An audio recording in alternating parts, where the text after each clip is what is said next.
দেখা গেছিল। যারা আমার মেয়েকে খুন করেছে তাদের যতদিন আমি চিতায় উঠাতে না পারবো ততদিন আমি শান্তি পাবো না। পুলিশ এসে প্রশাসনিক প্রেসার দিয়ে আমার মেয়ের বডি ডিস্ট্রয়েড করে দেওয়া হয়েছে। আমার মেয়েকে খুন করা হয়েছে কোথায়, কিভাবে, কখন, কি কারণে, সমস্ত কিছু সিবিআই জানে। এবং সেখানে সন্দীপ ঘোষকে দেখা গেছিল। আমার মেয়েকে যে খুন করে টেনে নিচে নামিয়ে আনা হচ্ছে। 1 বছর কেটে গেছে, মেয়ে সাধারণ মানুষের চিকিৎসা করতে হাসপাতালে গিয়ে ফিরে আসেনি। সন্তান শোক বুকে নিয়ে এখনো আজও ন্যায় বিচারের প্রত্যাশী অভয়ার বাবা মা। 1 বছর আগে এই সময় আপনারা দেখেছিলেন সারা দেশ, পৃথিবীরও বিভিন্ন প্রান্ত থেকে প্রতিবাদের ঝড় উঠেছিল। আজকে 1 বছর বাদে আপনারা কতটা ন্যায় বিচার পেলেন বলে মনে হয়? ন্যায় বিচার বলতে বিচারই পাইনি কোনো। আমার মেয়ের মৃত্যুর যে রহস্য, আসল রহস্য কি, কেন তাকে হসপিটালে ডিউটিরত অবস্থায় মারা হলো, খুন করা হলো, ধর্ষণ করা হলো, কারা করলো, আমরা এখনো কিছুই জানতে পারিনি, সবই অধরা। নিম্ন আদালত যাবজ্জীবন দিয়েছে অপরাধীকে, যাবজ্জীবনের সাজা ঘোষণা করেছে। এরপরেও কেন বলছেন যে আপনারা ন্যায় বিচার পাননি? যে 172 পাতা রায়ের কপি শিয়ালদা আদালতের বিচারক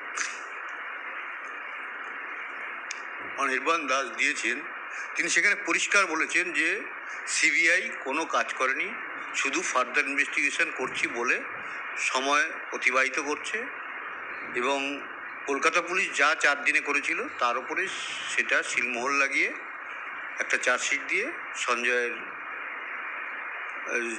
শাস্তির ব্যবস্থা করেছে। আর কোনো কিছু সিবিআই এই 11 মাসে, এবং আমাদের কাছে প্রত্যক্ষ প্রমাণ, এই 11 মাসে কোনো রকম কোনো কাজ করেনি। এবং আমাদের কাছে সিবিআই, যেটা ভারতের একমাত্র নিরপেক্ষ প্রিমিয়ার গোয়েন্দা সংস্থা, তারা ঝুড়ি মিথ্যা কথা ঝুড়ি মিথ্যা, শুধু মিথ্যা কথা নয়, ঝুড়ি মিথ্যা কথা বলে যাচ্ছে। কোনো ব্যাপারে আমাদের কোশ্চেন থাকলে সমস্ত কোশ্চেন তাদের অ্যান্সার আছে, এবং সমস্ত মিথ্যা উত্তর তারা সমানে দিয়েই যাচ্ছে। আজকে যে তারা সিএফএসএল থেকে রিপোর্টগুলো করিয়েছে, সেই রিপোর্টগুলো আমার যা ধারণা সিবিআই স্টাডি করেনি।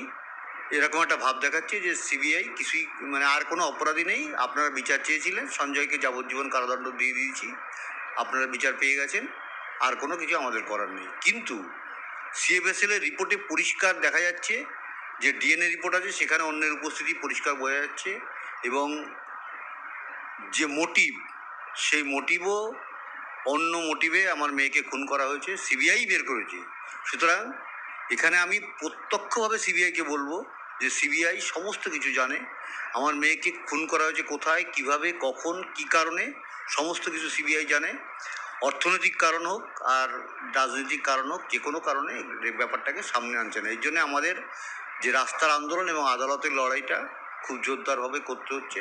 সিবিআই টাকার কাছে বিক্রি হয়ে গেছে সম্পূর্ণভাবে, এবং রাজনৈতিক কোনো কারণ আছে হয়তো, সেই কারণটাই আমরা উদ্ঘাটন করার চেষ্টা করে যাচ্ছি আদালতের মাধ্যমে, এবং নিজস্ব যে তদন্ত যেটুকু আমাদের অভিজ্ঞতা আছে সেই অভিজ্ঞতার উপর বেস করে সে আমরা আরজি করের প্রতিটা, আমার মেয়ের ডিপার্টমেন্টে যারা আছে প্রতিটা স্টুডেন্ট এবং যারা নার্স আয়া সবাই জানে যে আমার মেয়েকে কীভাবে খুন করা হয়েছে, কোথায় খুন করা হয়েছে, কেন খুন করা হয়েছে, সমস্ত কিছু জানে। শুধু সিবিআই মানে এমন একটা ভান করছে তারা কিছুই জানে না, এবং সঞ্জয় ছাড়া কোনো অপরাধীই নেই, এবং সমস্ত সেটা এস্টাবলিশ করার একদম 100% চেষ্টা করে যাচ্ছে। কিন্তু আমরা সেটার বিরোধিতা করে আদালতে, 3টি আদালতে আমাদের মামলা চলছে, শিয়ালদা লোয়ার কোর্টে, হাইকোর্টে এবং সুপ্রিম কোর্টে। একটা ঘটনার পরে, অভয়ার মৃত্যুর পরে আপনারা সারা পৃথিবীকে মানে উত্তাল হতে দেখেছেন, বিভিন্ন প্রান্ত থেকে প্রতিবাদ হয়েছে, কিন্তু কালের নিয়মে অনেক কিছু আবার স্তিমিত হয়ে গেছে। দুটো প্রশ্ন আপনাদের কাছে। এক, এটা স্তিমিত হলো কেন? মানে এটা একটা জায়গায় গিয়ে স্তিমিত হয়ে গেল কেন? এটা কি ব্যর্থ হলো? আর আরেকটা প্রশ্ন, এই যে স্তিমিত হয়ে গেল, ঠিক 1 বছর আগের রাগটা যে আস্তে আস্তে কমে গেল, এটা কি আপনাদের পীড়া দেয়? কোনো রাগ কমেনি।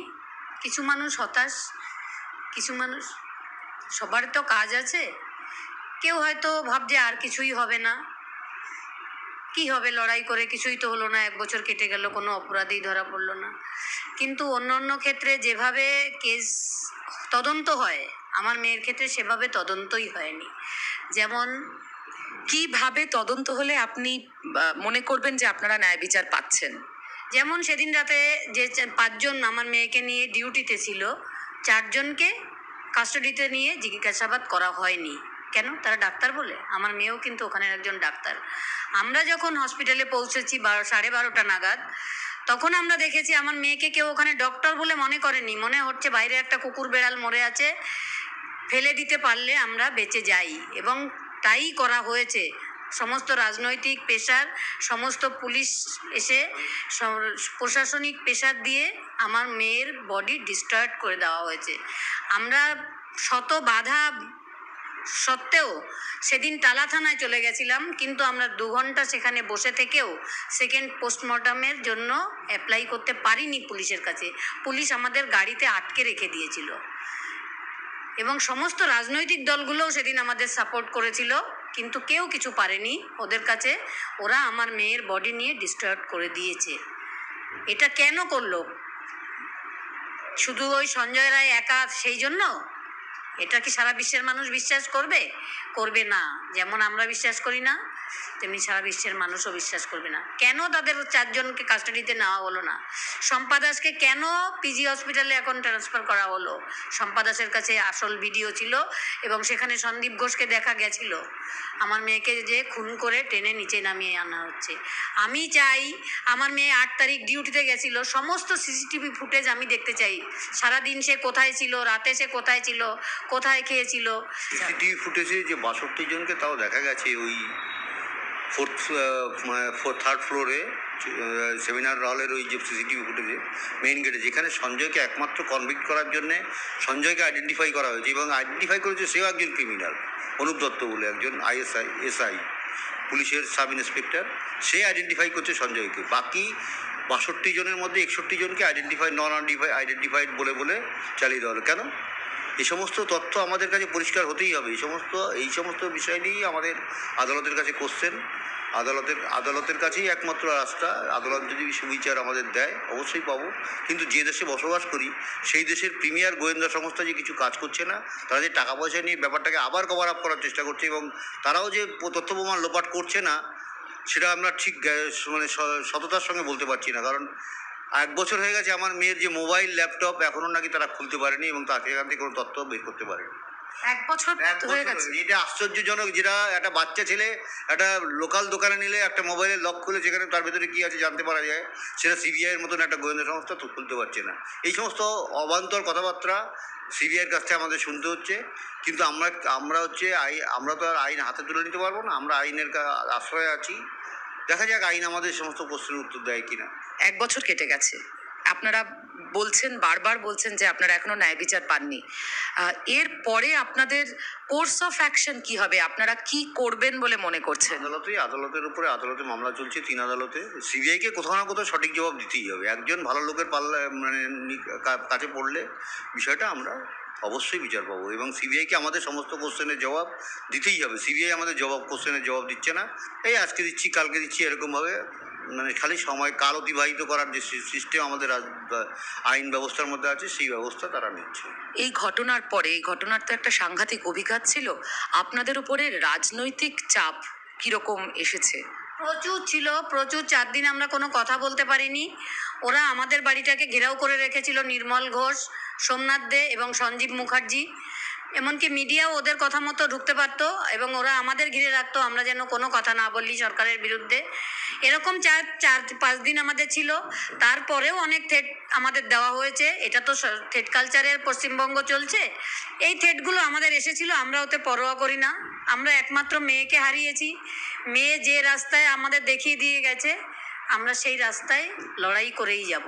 বিরোধী রাজনীতি যারা করেন তাদের সাথে আপনাদের যোগাযোগ, তারা আপনাদের কাছে কিভাবে কি প্রস্তাব নিয়ে এসেছে? সবসময় সব রকম প্রস্তাব নিয়ে আসে। আমরা পরিষ্কার বলি, আমাদের একটাই উদ্দেশ্য, আমার মেয়ের ন্যায় বিচার। সেটা আমরা যেভাবে পারি আদায় করব, এবং এই সরকারের অবশ্যই আমাদের সরকারের জন্যই ঘটনা ঘটেছে, সুতরাং এই সরকারের বিসর্জন দেওয়ার জন্য যা করতে আমরা সেটা করব। আমি মনে করি আমি যেদিন ওর ন্যায় বিচার দিতে পারবো সেদিন আমার মেয়ের আত্মার শান্তি পাবে। এবং সেই 9 আগস্ট আমি প্রতিজ্ঞাও করেছিলাম, যেদিন আমি তোর ন্যায় বিচার না দিতে পারবো মা, ততদিন আমি চুল আঁচড়াবো না। আপনারা আজকেও হয়তো দেখতে পাচ্ছেন আমার চুলগুলো এলোমেলো, আমি 1 বছর চুল আঁচড়াই না। এটা দেখলে হয়তো আমার মেয়েটাই সব থেকে বেশি কষ্ট পেত, কারণ ডিউটিতে থেকে এসে যখন আমাকে একটা ভালো শাড়ি পরে একটু মাথাটা আঁচড়ে সুন্দর দেখতো, ওর হাসি মুখটা দেখলে আমার খুব ভালো লাগতো। সেই হাসি মুখটা আমি আর দেখতে পাই না, আর কোনো দিন পাবও না। যারা আমার মেয়েকে খুন করেছে তাদের যতদিন আমি চিতায় উঠাতে না পারবো ততদিন আমি শান্তি পাবো না। আমাদের বিচার ব্যবস্থা এমনই, আমাদের ধৈর্য ধরতে হবে। আমার মেয়ে যে পথ দেখিয়ে গেছে, সবাই একসাথে বেঁধে বেঁধে থেকে লড়াই করতে হবে, যতদিন না আমরা মেয়ের ন্যায় বিচার ছিনিয়ে আনতে পারি। গত 1 বছরে হতাশা এসেছে অনেক, মেয়ে চলে গেছে, এখনো মনে করছেন ন্যায় বিচার পাননি, কিন্তু হাল ছাড়েননি এই বাবা মা। সন্তান শোক বুকে নিয়েই লড়ে যাচ্ছেন, আইনের পথ ছাড়বেন না বলে মনে করছেন।